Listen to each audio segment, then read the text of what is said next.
Shalom, kita bertemu dalam pelajaran yang ke-30 buku Katekisasi Masa Kini. Mari kita simak bersama-sama syarat-syarat untuk pejabat jemaat. Paulus menugaskan Timotius dan Titus untuk meneguhkan para penatua dan diaken di beberapa jemaat. Untuk menolong mereka, Paulus menggariskan syarat-syarat yang harus dipenuhi calon penatua dan diaken. Mempelajari syarat-syarat ini, kita akan lebih mengerti makna pelayanan mereka dalam jemaat. Penelaahan Alkitab. Bacalah 1 Timotius 3 ayat 1 sampai dengan ke-13 dan jawablah pertanyaan-pertanyaan berikut. Catatan, penilik jemaat sama dengan penatua atau pendeta. Bandingkan Titus 1 ayat 5 sampai ke-7. Pendeta adalah penatua yang dengan jerih payah berkhotbah dan mengajar. 1 Timotius 5 ayat yang ke-17. Mereka menerima biaya hidup dari jemaat sesuai dengan prinsip bahwa mereka yang memberitakan Injil harus hidup dari pemberitaan Injil. 1 Korintus 9 ayat yang ke-14, dan bahwa dia yang menerima pengajaran dalam firman membagi segala sesuatu yang ada padanya dengan orang yang memberikan pengajaran itu. Galatia 6 ayat yang ke-6. 1. Apa sifat pribadi seseorang yang dipilih sebagai penilik jemaat? Ayat yang kedua, ayat yang ketiga. Pertanyaan kedua, apa yang harus diperhatikan mengenai hidupnya dalam keluarganya dan dalam rumah tangganya? Ayat yang kedua, keempat, kelima, bandingkan Titus 1 ayat yang ke-6. Halaman berikut. Karunia apakah yang harus dinyatakan dalam hidup para penilik jemaat? Bandingkan Titus 1 ayat yang ke-9. Keempat, mengapa hamba uang tidak boleh dipilih sebagai penilik jemaat atau diaken? Bandingkan 1 Timotius 6 ayat 9 sampai dengan ke-10. 5. Apakah penilik harus mengepalai jemaat? Siapakah kepala jemaat? Huruf besar. Ke-6. Mengapa seseorang yang baru bertobat belum boleh dipilih menjadi penilik? Ke-7. Bagaimana seharusnya penilaian orang yang di luar jemaat tentang hidup seorang yang dipilih menjadi penilik jemaat? Ke-8. Mengapa diaken tidak boleh orang yang bercabang lidah? Ke-9. Apakah orang yang mempunyai keahlian mengatur keuangan jemaat tapi imannya lemah boleh dipilih menjadi diaken? Ke-10. Apakah seorang diaken harus memiliki karunia mengajar yang harus dimiliki oleh seorang penilik jemaat? Catatan, istri-istri pada ayat yang ke-11 lebih baik diterjemahkan wanita-wanita. Yang dimaksud ialah wanita yang melayani sebagai diaken. Kesimpulan, syarat utama untuk menjadi penilik jemaat terdapat dalam ayat yang kedua. Seorang yang tak bercacat, hidupnya harus terbukti sesuai dengan kehendak Allah dan menyatakan buah Roh Kudus. Bandingkan Galatia 5 ayat 22 sampai ke 23. Kehidupan rumah tangganya juga harus dapat dijadikan teladan untuk semua anggota jemaat. Bukan hanya hubungan dengan istrinya harus baik, tapi juga dengan anak-anaknya. Menghormatinya dan anak-anak itu percaya kepada Tuhan. Titus 1 ayat yang ke-6. Rumahnya terbuka untuk tumpangan. Jelaslah bahwa orang yang memiliki kualitas hidup seperti itu bukanlah orang yang baru bertobat, tapi seorang Kristen yang sudah berpengalaman dalam hidup mentaati firman Allah. Mentaati firman Tuhan. Ia adalah juga orang-orang yang memperoleh karunia untuk mengajar. Seperti rasul-rasul, penilik jemaat haruslah memusatkan pikiran dalam doa dan pelayanan firman. Kisah Rasul 6 ayat yang keempat. Diaken sama seperti 7 orang yang dipilih dalam Kisah Rasul pasal yang ke-6. Ditugasi untuk melayani anggota jemaat dalam hal materi dan mengatur keuangan jemaat. Diaken akan menerima kabar mengenai kesulitan-kesulitan yang dihadapi anggota jemaat. Dan karena itu, diaken harus seorang yang dapat dipercayai dalam segala hal. Menjaga kemurnian kesaksian jemaat. Penilik jemaat dan semua anggota disuruh untuk berjaga-jaga agar jemaat menyatakan sifatnya sebagai tubuh Kristus. Tidak tenggelam dalam kemanusiaan atau keduniawian. Ada beberapa bahaya nyata di dalam perjanjian baru. 1.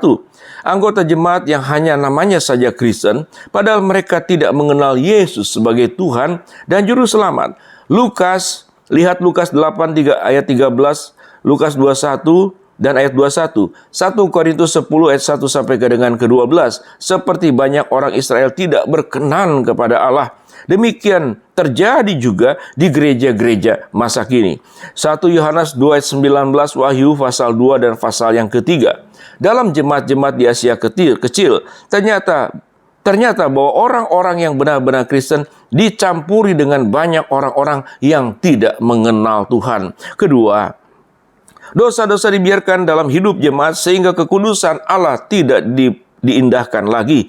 Lihat 1 Korintus 5, 1-8, 2 Petrus 2 ayat 12-22, 1 Yohanes 3 ayat 4-10, Yudas 10 sampai ayat yang ke-23, Wahyu 2 ayat 14, ayat 20 sampai ke-25. Yang ketiga, ajaran palsu dapat memasuki jemaat sehingga jemaat dan pemberitaannya tidak setia lagi pada firman Tuhan.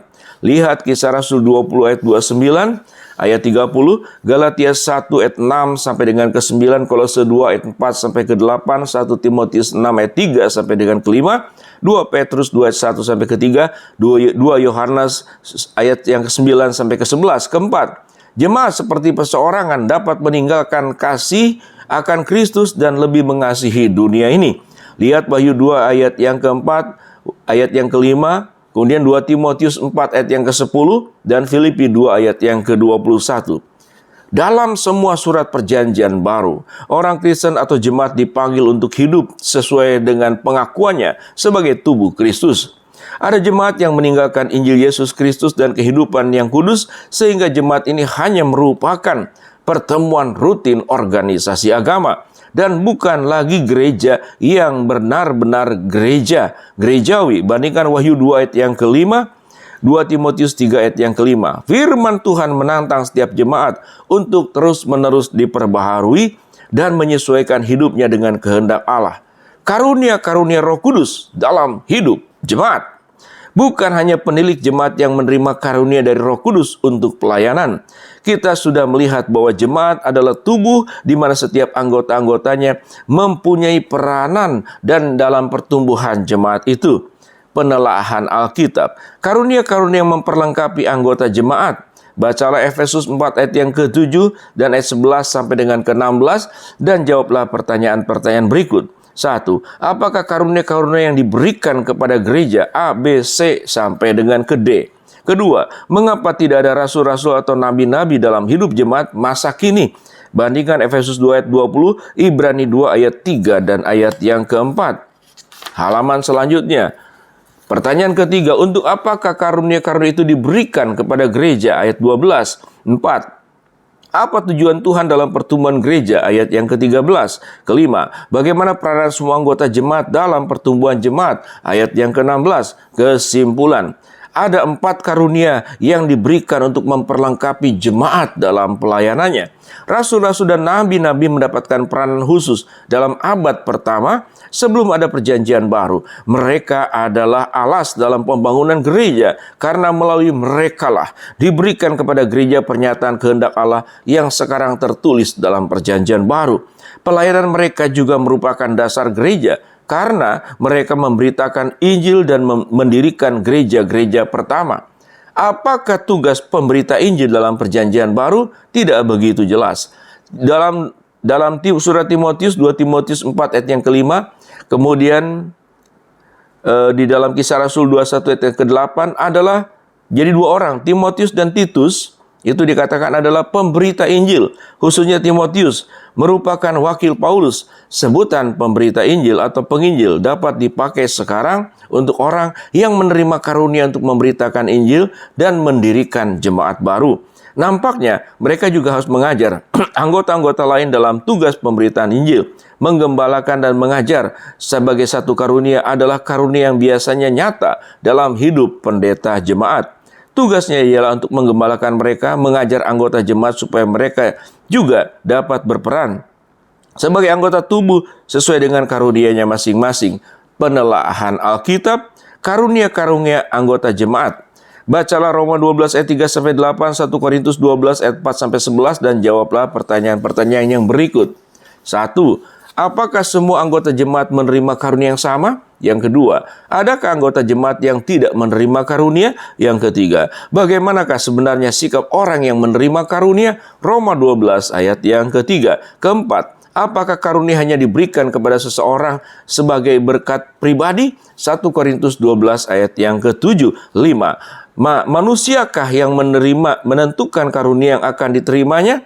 Yang ke-6, daftarkanlah karunia-karunia yang dinyatakan dalam jemaat di Korintus. Ada sekitar 9, silakan. 7, daftarkanlah 7 karunia yang tercantum dalam Roma 12 ayat yang ke-6 sampai dengan ke-8. Kesimpulan, setiap anggota jemaat memperoleh karunia dari Tuhan. Karunia itu bermacam-macam. Tidak ada satu karunia tertentu yang sama diterima oleh semua anggota jemaat. Bukan manusia yang menentukan karunia yang akan diterimanya. Roh Kudus sendirilah yang akan menentukannya. Daftar karunia dalam 1 Korintus tidak sama dengan daftar karunia dalam Roma. Tidak ada daftar karunia tertentu yang harus dinyatakan ada di dalam setiap jemaat. Roh Kudus akan memberikan kepada setiap jemaat karunia-karunia yang dibutuhkan oleh jemaat itu. Setiap anggota harus meneliti hidupnya untuk memutuskan karunia apa yang diterimanya. Penilik jemaat harus, halaman berikutnya, berusaha membina setiap anggota untuk melayani sesuai dengan karunianya, sehingga ia berperan serta dalam pertumbuhan jemaat secara keseluruhan. Catatan, karunia-karunia Roh Kudus. Kita sudah melihat bahwa dalam daftar karunia yang terdapat dalam 1 Korintus pasal 12 adalah karunia-karunia yang nyata dalam hidup jemaat di Korintus. Tidak mutlak bahwa karunia yang sama dibutuhkan oleh setiap jemaat pada masa kini. Lebih jelas juga bahwa peranan karunia-karunia tersebut dalam gereja masa kini tidak boleh disamakan dengan peranannya dalam gereja purba, di mana karunia terdapat mensahkan penyataan baru dari Allah. Ibrani 2:3 sampai dengan ke-4. Lihat juga bahwa mujizat-mujizat dalam Alkitab pada umumnya terjadi pada 3 periode. Pertama, pada periode Musa, pemberian hukum Taurat, Elia, Elisa, permulaan pemberitaan nabi-nabi, dan Yesus serta rasul-rasul, pernyataan perjanjian baru. Tidak ada pernyataan baru sesudah perjanjian baru. Genap seutuhnya. Tapi Allah dapat memberikan karunia-karunia kepada jemaat sesuai dengan kehendaknya sendiri. Kuasa yang dinyatakan dalam abad pertama adalah kuasa Allah, dan Allah itu adalah Allah kita yang tidak berubah. Tidak salah kalau kita merindukan setiap berkat yang hendak diberikan Tuhan kepada jemaat. Tapi setiap karunia harus diteliti apakah itu memang dari Tuhan. Setiap karunia harus didayagunakan sesuai dengan peraturan-peraturan yang ditetapkan dalam perjanjian baru. Misalkan 1 Korintus 14 ayat yang kelima, ayat 22 sampai 23. Sehingga menjadi berkat bagi jemaat juga bukan melulu bagi pribadi dan sekelompok orang. Karunia-karunia diberikan Roh Kudus untuk mempersatukan dan membangun jemaat, bukan untuk memecahnya. Demikianlah pelajaran yang ke-30. Belajar terus sampai selesai. Kita akan memasuki pelajaran ke-31. Shalom.